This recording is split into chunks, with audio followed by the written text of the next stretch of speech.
Alright, y'all. So, day 70. Out here getting this cardio done. Just about done. Thank God. Even though it's been 70 days, still do not enjoy doing cardio. But in terms of progress, you know, you can't not do it. So it just kind of is what it is. So we embrace it. We may not like it, but we're going to get it done every day. Because it does add up. So, you know, 2.5 miles twice a day is, you know, I'd say low side 300-ish calories, 300 calories. Higher side probably 400. Because for the most part, I'm pretty sure I think it's 100 calories per mile. That's what the average person will burn. So if I'm doing 5 miles, I don't quite think I'm burning 500 calories. Because I'd be losing weight a whole lot faster if that was the case. Because I don't have a crazy calorie intake. So I'm consuming 1,840 calories for my 3 meals. And then have a Red Bull every morning, which is another 160 or 210, something like that. 210. So 2,050 calories is my daily intake. So I'm doing 2 walks and an hour to an hour and a half of lifting every day. And I'm losing about 1.25 pounds of fat a week, is what that would average out to with what my watch says I've lost in the last 70 days. Then that puts me at like just over a 500 calorie deficit, like 550, right in that ballpark. So for my weight and everything, my caloric maintenance is 2,300. So I'm 250 calories in a deficit there. So then that would mean basically each walk is probably 100 calories for 2.5 miles. And then my hour and a half of lifting is like another 50 calories. So that there shows, you know, 5 miles walking, hour and a half of lifting. That, you know, when they say that you can't out-train a bad diet, that right there shows that. So 5 miles of walking and an hour and a half training session is equivalent to basically 1 Red Bull. So, or like 1 serving of Oreo cookies, or like a serving of crackers, because I know like club crackers I think are like 210.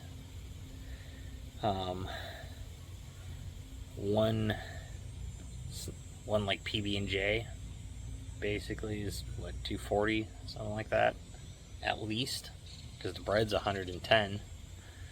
So it's probably more than that. So like 1 peanut butter and jelly sandwich is the equivalent to 5 miles of walking and an hour and a half of working out.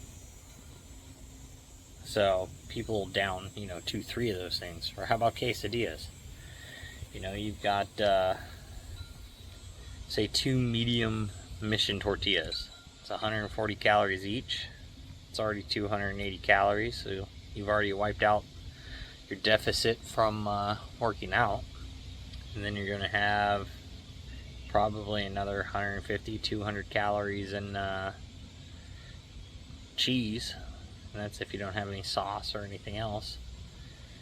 And so, you know, that's an easy 350, 400 calories for one quesadilla. And that wiped out your entire deficit for the whole day right there. If you're already in a 250-ish calorie food deficit plus, you know, a little bit of moderate cardio, or steps I should say, because I don't run or anything, I just walk. Because science has shown that when it comes to cardio, it doesn't really matter how fast you do your mile, it's still a mile. And step-wise, it's going to be basically, you know, the same, more or less. Obviously, you have that stride effect, but when you're going distance for distance, a mile is still only, you know, X amount of calories, whether you run it, walk it, or jog it. The difference is just how fast you're getting it done. So now there's room there to interpret it as, okay, you know, like if you're oxygen depleted more, your metabolism will be a little higher. So statically, you might burn some more calories after the activity, but the activity itself is still the same amount of calories. So if you don't like running, don't like jogging, and you don't mind taking a little extra time to get your steps in, just walk them. That's all I do. And it's working. So, you know, I ain't going to complain about that. Not one bit. So I don't mind walking. Still don't like doing it, but I don't mind it. But today is, what is today? Arm day. Yesterday was back. So feeling pretty good. Lats are definitely a bit sore, so that's good. So today we're just going to obliterate some triceps, since I still really want to put a lot of focus in my triceps. I do need to start putting some focus into the biceps, but I think I'll wait until beginning of next month when I make the transition from triceps first to biceps first, and then we'll start putting some emphasis onto the biceps. So I think that's why I want to do that. Anyways, today's cardio talk's been a bit long here, so I'll go ahead and cut it off right here, and I'll see y'all in the gym for arms. Alrighty, y'all, so we're going to go for arms. We have already warmed up on the tri press downs, so 20, 30, 40, 50, 60. Now we're going to go ahead and knock out our 3 working sets for 12 at 70 pounds. So let's go ahead and get these things going. Keep this pump rolling. Or should I say, finish getting it started, I should say.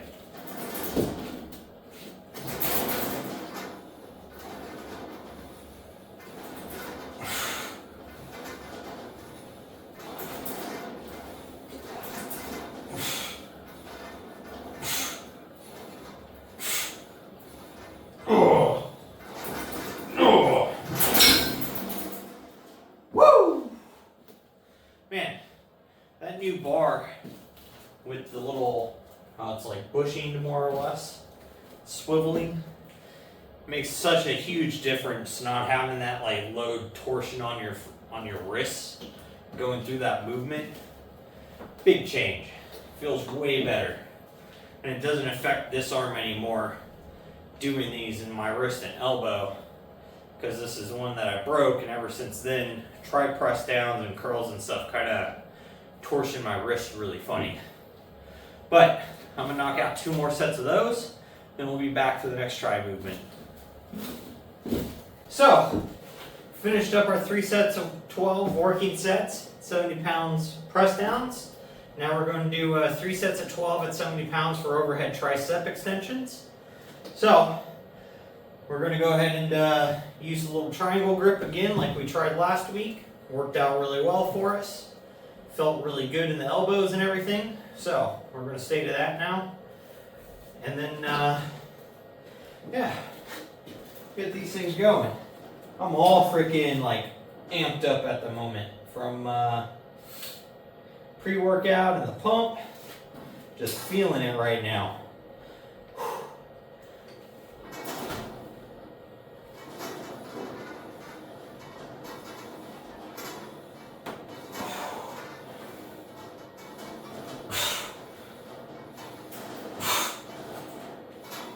Woo!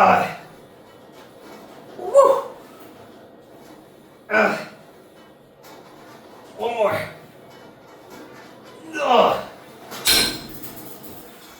Wow, the next 2 sets of that are going to be brutal, but it's worth it. It's worth it. No pain, no gain. The pump just feels so crazy right now. It's hard to actually like straighten my arm out. But it feels great. You guys ever, so like unfortunately like between sets here, like I end up like pausing the camera and coming back and whatnot. It's because I like to listen to my music and because I don't have a camera and then AirPods with my phone or something. So that way I can listen to music while recording separately, like everything's kind of broken up the way it is. But while I was doing my last 2 sets there of tri press downs, and I was walking over to the phone and I pushed pause on a song that I know every single word to as long as the song's playing. Like, do you guys have that same problem? Like, if you're listening to the song, you can sing every lyric, you get it correct, you're on beat. But the second the music itself stops, like you forget everything. And if you do know the lyrics, like you definitely can't sing it to the correct melody. I struggle with that. I'm not musically talented one bit. But, I don't know. That just crossed my mind. Something funny to think about. If you guys are at this point in the video watching it, drop a comment and, whether or not you guys have that same issue. We're on to single arm tricep extensions. We're going to hit these across the body. So that way we can get a small lockout, turning the wrist in, down at the bottom, which really puts a real big squeeze right on the tricep through here for me. So I enjoy doing them that way every so often. If I do them too much like this though, it does end up creating a little bit of elbow discomfort over time. Not quite pain, but they just feel like tender. So let's go ahead and get these things going.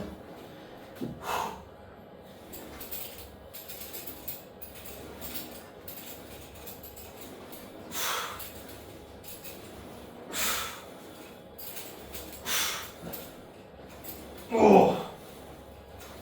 Oh. Oh. Woo. Huh. The dog agrees. Woof.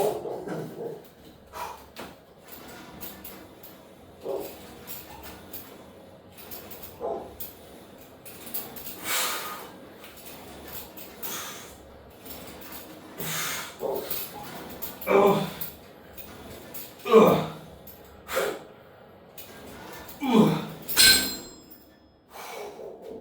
Man, those are hard. But great pump from them. Isolated side to side. So as long as you're hitting the same amount of reps, you know that your strength should be about equal side to side. So by doing that, it makes sure one tricep's not grow larger or stronger than the other. Oh man. But I'm going to go ahead and knock out 2 more sets of that per side, and then we'll be back to the first bicep movement. We moved on to the easy curl attachment to do curls with. I've warmed up with 20, 30, 40. We've got 50 pounds on it now. We're going to go ahead and hit our 3 sets of 12 working sets now at 50 pounds. So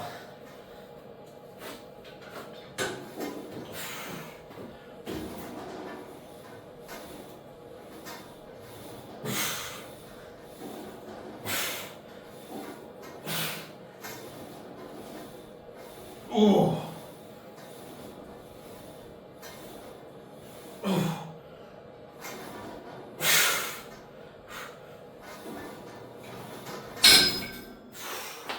Man, biceps are a lot harder for me than triceps, but it's all right. They should be right now. Putting them second, I've been focusing a lot on triceps, so it makes sense. Like triceps, rear delts, traps, calves, those have been, and lats have been the center point currently of what I'm working on. That's what I want to make the most growth in. And then, here shortly, I'll go ahead and switch from being tricep focused on arm day to bicep focused. So we'll be starting with those, just really crushing them fresh. And we'll start watching those numbers climb in the curl department. And also we should be able to watch the arms starting putting on quite a bit more bicep size, especially like width-wise from the front. It's not going to look so skinny. It's going to get much thicker looking. So, which is good for me because I have some really short tendon attachment points or insertions. So my bicep is super long. So I'm never going to have like a big giant peak. So the only way my arms ever look big is big giant triceps and then a really wide bicep.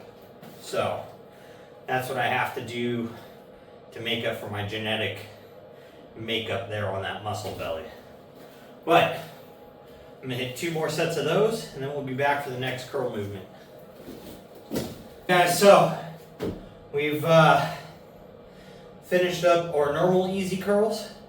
So now we're gonna still use the same attachment, same weight, 50 pounds, for another 3 sets of 12, but going pronated with a slightly closer grip. So we're gonna go from this to this. And that's gonna engage a lot of forearm and a lot of this lower section of the bicep. By doing that, that's gonna help build that width, but it's also gonna help build the girth in our forearm, making our arms look overall thicker, which everyone likes. Always looks better. Nobody likes little twig ass arms.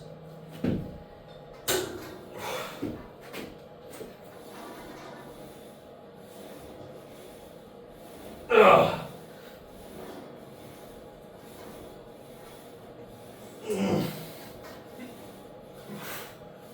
Ugh. Ugh. Oh man, those are brutal. My little baby forearms, man. They might be little, but look at that. One set with that already has all that blood rushing into the forearms. The bicep, starting to get a vein here on this one. This one, can't really see it yet. So, but it makes sense. We're still up at 23% body fat. So we get down around 20. The veins in the arms are definitely going to start showing up a whole lot more. So that's going to be awesome. But I'm going to hit 2 more sets of these. And then we're going to finish off with dumbbell preacher hammer curls. We just trying to get these things done now. It's dumbbell preacher hammer curls. We don't have a preacher bench, so we go ahead and just use our incline on our regular bench. And then hammer grip. We grip down towards the base of the dumbbell, so that way we can get the furthest range possible before it hits. And then just all the way up and squeeze these guys. Ugh.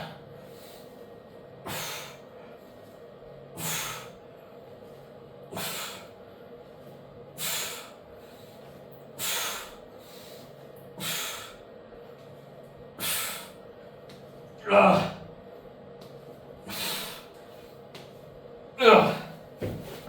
So, we're just going to take a break in between each hand and then get on out of here. But I'll do 3 sets of 20 of these and we'll be done. But it's just about time to go eat.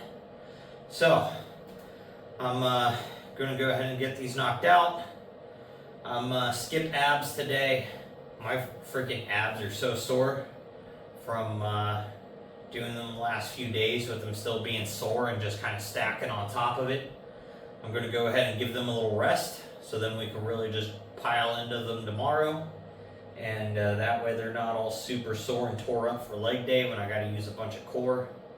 So I'll end it off with that. So make sure you're out there, you're getting your stuff done, you're working toward your goals, and don't be a lazy fuck.